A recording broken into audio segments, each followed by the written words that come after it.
Chào mọi người. Giờ này mình mùng 2 tháng 9 mình quay giao lưu về video. Đấy, chào mọi người nhá. Hôm nay YouTube của Siêu Chênh 81 đấy đã rủ mình qua đây chơi mọi người ạ. Tại vì hôm nay ngày mùng 2 tháng 9 ở nhà thì nó chán lắm mọi người ạ. Với lại hôm nay nó trời cực kỳ là nóng luôn. Đấy, hôm nay thì mình mua theo thịt này, với lại mua theo bia nước ngọt, rồi anh em mình sẽ nhậu ở cao su này, ở rẫy nha mọi người nhá. Ở đây thì nói chung thì rất là mát luôn. Cái bên kia thì đang nướng thịt heo. Đấy, thì hôm nay thì anh em mình sẽ ngồi đây tâm sự với tất cả mọi người, với lại anh em mình tí nữa mình sẽ đàn hát cho mọi người nghe, đấy, cùng giao lưu với tất cả mọi người. Rồi bây giờ thì Siêu Chênh sẽ nói chuyện về Siêu Chênh 81. Chào mọi người nha. Mọi người nha, mình đã chơi thịt, mình đã nướng thì chưa chín. Đây thịt heo. Còn bên này là mỡ heo nha mọi người. Nó nóng lắm, mình không xem được tí nữa nha mọi người nhá. Đấy, mỡ heo tí mình xào với hành tây nha mọi người. Đấy, cái này mình để hơi xa. Trời, được của nó luôn. Và đây là Siêu Yên nha mọi người nhé. Đang cắt hành tây để xào với thịt. Còn cái này là quen thuộc của Siêu Chênh 81 rồi mọi người. Đấy, rượu chối nha mọi người nhá. Đấy. Còn anh em mình thì uống bia với lại nước ngọt. Rồi cái này tin là mình sẽ thưởng thức cho mọi người xem nha mọi người nhá.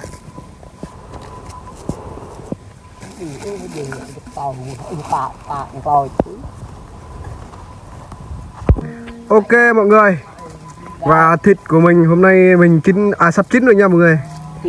Chín rồi hả? Chín rồi. Chú, đây mọi người thấy thịt nướng này cực kỳ là thơm ngon. Đấy, mình bôi vào sa tế này là rất là ngon luôn. Còn ở trong này thì trong nồi này xem thử coi. Rồi mới qua. Đây là thịt xào nha mọi người nhá. Đây anh em mình xào với hành tây, mỡ heo nữa mọi người ạ. Đấy, bây giờ thì anh em mình sẽ chờ đợi nó chín xong xuôi rồi mình sẽ bưng qua bên kia để ngồi nhậu nha mọi người nhá. Mọi người cùng xem. Rồi, và đây là thịt anh em mình nướng đây mọi người, nó đã chín rồi nha. Bây giờ thì mình sẽ cắt nó nhỏ lại để mình ăn, để mình vứt đi. Đấy. Nói chung thì thịt này mình không thêm cho lắm anh em ạ. Chỉ chạy được miếng thôi. Cái con dương hả? Còn này còn cái này. quay chuyện bên này coi lại nhầm. Giờ lấy ra luôn. Phải cắt. Ui giời ơi. Không, mình cắt chứ. Cắt nhỏ lại. Cái này nó to quá. Chú. Wow. Nhìn nó không muốn ăn luôn mọi người. Tại không có thớt hơi khó. Con kia bố này đặt nhà mẹ con. Thôi chít nó 4K60 mà.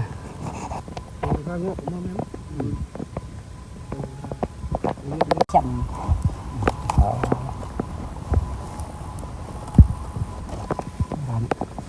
Chó thịt miệng thịt chó.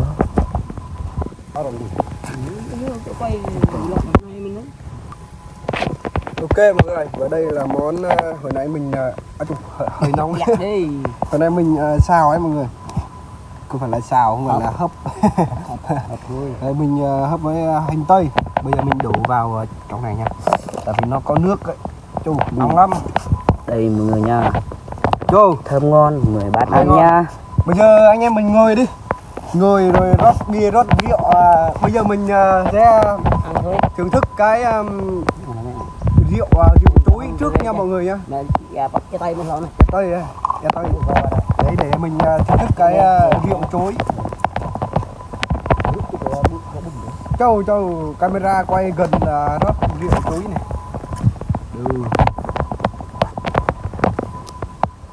Rồi cái này 10 đủ 3 ly luôn. 3 ly bao nhiêu? Rồi. rú đi tay lè nữa anh em mình gạn ly luôn. tại Châu. đúng nhựa nữa Nhìn nó trắng rất là trong luôn. Nói chung thì nó mình chưa thử nha mọi người, tự mình thử mình cảm nhận sao. Nói chung thì ở nhà mình cũng uống nhiều rồi. Rồi mời mọi người nhá, uống rượu rượu chối. Chù chà. Chua chua ngọt ngọt đắng đắng, cực kỳ là giống rượu luôn. Người ta gọi là rượu chối rồi mọi người, giống rượu cân của anh em mình hay uống ấy mọi người. Tại vì nó ngọt chứ mùi chối hơn. Nói chung thì ngon lắm mọi người ạ. để nó uống hết Uống hết đi, uống hết. Lần đầu tiên mình uống hết đi. 12 tháng 9 uống hết là không được đâu. Rồi, người thưởng thức mấy cái món này đi. Rồi, cái này là món hấp. Còn này là anh em mình nướng. Châu, bây giờ mình ăn cái nướng này trước nha. Một cái dựa nhà tùy Rồi. này nè. Nét em. Wow, nó ngon lắm. Mình tên căng. Rồi mời mọi người ăn nha. Số 1 luôn. Lại anh em mình ngồi ở đây nha, ăn chung nha. rất là mát. Anh em thấy đằng sau của mình ruộng rất là đẹp luôn.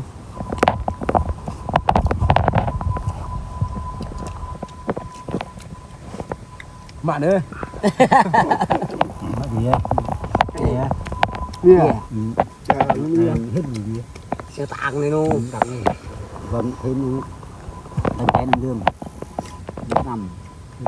Quên những bia này. Rượu chuối này mình cảm nhận Bia là đây này. mình uống 1 ly rồi mà cái bụng của mình nó kiểu như là bị gì á mọi người, giống như có gà ấy.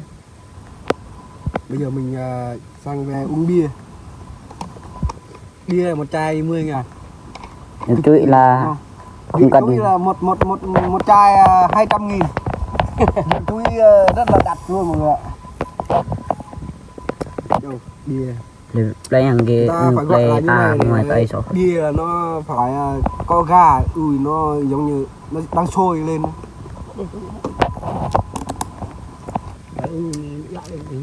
họ này ác quá ác lên thôi đấy họ dạo rồi đấy Trông ngon quá. Rồi bây giờ mình gặn ly nữa đi. già thằng có mày nhé còn nhọ bọc giam mẫu giờ nằm thôi giờ quay lên không có giam nhí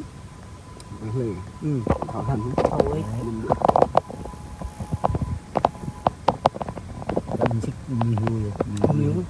trông ngon quá. Làm miếng thịt cơ.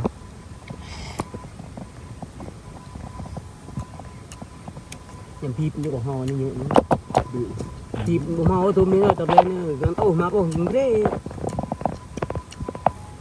thì lương pen cũng thế bao tu này chắc em cái tu mà luôn em biết rồi Có blame thì có blame ngon. ngon nhỉ 280. cái gì Tại nó blame nó như cọ dây nữa. còn ta có nhà luôn người dân ra gần ra chứ Phóng đậm rồi mới xuân được. Châu, bây giờ mình thử cái món này nha mọi người nha. Món này là món hấp. Hấp với hành tây. Luộc miệng đây với hành tây. Rồi, mời mọi người.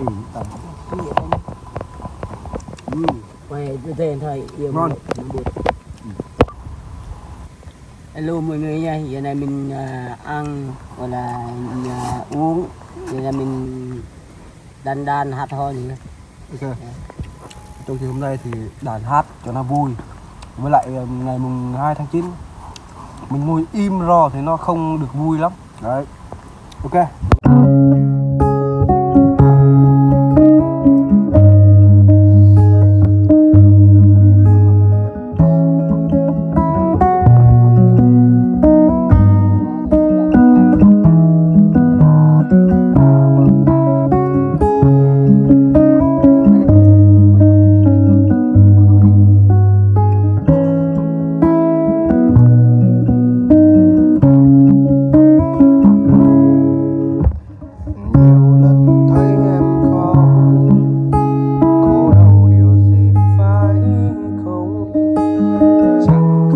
vậy bận tâm, chỉ muốn ôm em vào lòng. Nhìn về tháng năm đó, yêu em chẳng cần đắn đo. Sau lúc này quan tâm phải cần lý do. Tại sao em cứ phải yêu hoài dù là biết sai, ngay cả khi em vui hay buồn đau. Một người từng rất thương, nay đau đến mức lạ thường. Anh nghĩ là em nên dừng lại đi. Thôi em đừng nặng lòng anh ta, muộn phiền làm chi dối trá. Sáng cũng buồn, tối em đau đêm về lại khóc. Sao em không nhìn về tương lai, hình hài là một nhánh hoa dài. So sánh sao được với những đóa hoa hồng lạ lơi. Người con gái chẳng cần kiêu sa, nụ cười đẹp nhất khi chiều tàn. Tình ở bên anh, tựa vào vai khi nhìn hoàng hôn. Nhưng hôm nay mình yêu đôi, bóng bê đằng sau những kỷ niệm. Than tránh do anh chẳng chịu thương em đến nơi. Yo. Cái điều hát rất là hay.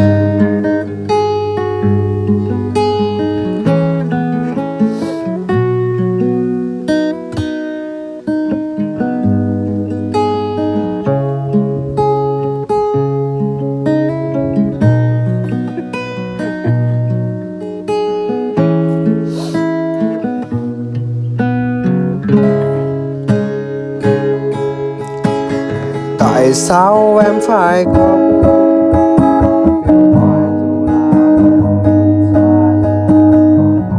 Cả khi em buồn hay buồn ai thấu. Một người từng rất thương, nay đau đến mức lạ thường. Anh nghĩ là dừng lại đi. Thôi em đừng nặng lòng anh ta, muộn phiền làm chi dối trá. Sáng cũng buồn, tối em đau đêm về lại khóc. Sao em không nhìn về tương lai, hình hài là một nhánh hoa dài. So sánh sao được vậy những đóa hoa hồng lạ lơi. Người con gái chẳng cần kiêu sa, nụ cười đẹp nhất khi chiều tàn. Thích ở bên anh, tựa vào vai khi nhìn hoàng hôn. Nhưng hôm nay mình em yêu đuối, bọn mê đằng sau những kỷ niệm. Than trách do anh chẳng chịu thương em đến nơi. Than trách do anh chẳng chịu thương em đến nơi.